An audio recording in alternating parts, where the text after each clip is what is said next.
booqashada Guudlaabe hogaamiyaha dowlad goboleedka Hirshabelle uu ku tagay magaalada Beledweyne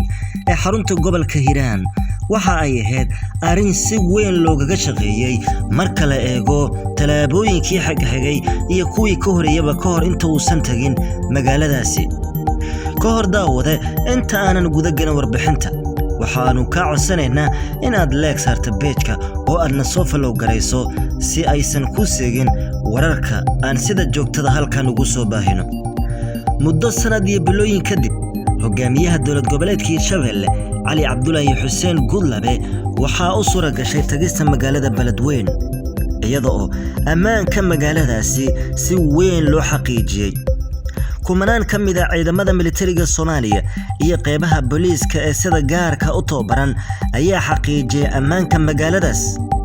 halkaasi oo Guudlaabe si weyn ugu soo dhaweeyeen mas'uuliyiinta maamulka xubno ka socday dowladda federaalka ee Soomaaliya iyo qaar kamid ah bulshada deegaanka waxa ay soo gabagabaysay booqashada iyo tagistiisa dhanka magaalada Beledweyne Cali Guudlaabe doodii qoliyaha kacdoonka waday ee ugu horeeyay ninka lagu magacaabo General Xuud iyo saraakiil kale oo iyaguna kacdoonka qayb ka ahaa tagistiisii Beledweyne ee Guudlaabe waxa ka horeysay iyada oo magaalada Muqdisho ay dowladda Soomaaliya keentay ninka lagu magacaabo Abuukar Xuud kaasi oo baryahanba ku sugan gudaha magaalada Muqdisho inta kadibna waxa xigtay in dowladda federaalka Soomaaliya ay ciidamo ku daabushay magaaladaas maanta ayayna u soo gashay Cali Guudlaabe inuu halkaas booqasho ku tago hadal kooban oo uu jeediyay Guudlaabe waxa kamid ahaa bulshada deegaanka waxaan ka codsanayaa inay xiisada gobolka dajiyaan doorashada xubnaha kuraasta 25 ka xubnood waxaan idin xaqiijinayaa in magaalada Beledweyne goob aan ahayn aysan ka dhici doonin fariintaasi uu diray Guudlaabe waxa ay muujinaysaa in uu ku qancinayo bulshada deegaanka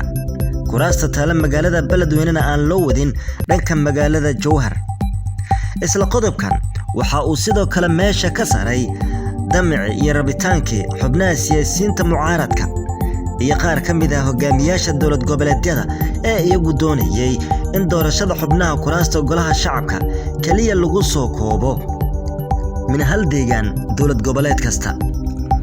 booqashada Guudlaabe uu ku tagay magaalada Beledweyne ee xarunta gobolka Hiiraan waxa ay guul siyaasadeed oo taariikhi ah u tahay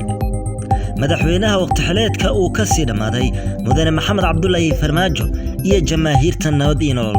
halka ay geeri ama tacsi kaga dhigan tahay qoliyaha kale ee siyaasiyiinta iyo kuwa ku aragtida ah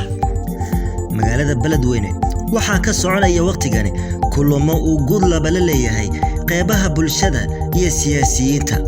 waxaana la oran karaaba waxa soo gabagaboobay doodii qoliyaha kacdoonka waday ee markaa ka soo horjeeday doorashadii uu ku soo baxay Cali Cabdullaahi Xuseen Guudlaabe hogaamiyaha dowlad goboleedka Hirshabelle